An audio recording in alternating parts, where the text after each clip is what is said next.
మనం ఈ వ్రతమును సక్రమముగా పూర్తి చేసి ప్రయోజనమును పొందుటకు వెనుక మనము చేసిన పాపముల ఆటంకములు కావచ్చునని భయపడనవసరం లేదు.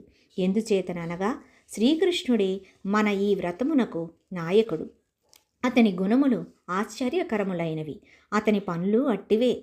ఉత్తరమున మధురానగరమునకు నిర్వాహకుడుగా జన్మించినాడు అతడు. నిర్మలమైన జలము గల యమునా నది ఒడ్డున నివసించుచూ మన కొరకు యదుకుల మంద అవతరించిన మహానుభావుడు. తన పుట్టుకచే యశోదకు శోభను సమకూర్చిన మహాత్ముడు. అంతటి మహాత్ముడై ఉండి కూడా ఆమె చేత్రాటిచో కట్టబడిన సౌలభ్యమూర్తి. కనుక మనము సందేహములను దూరము చేసి పరిశుద్ధులమై అతనిని సమీపించి పరిశుద్ధమై వికసించిన హృదయ కుసుమమును సమర్పించి నోరారా పాడాలి, నిర్మలమైన మనస్సుతో ధ్యానించాలి.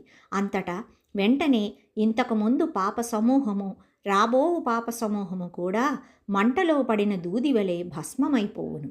మన వ్రతమునకేమాత్రము ఆటంకము సంభవింపదు. అందుచే రండు భగవన్నామమును కీర్తించెదము.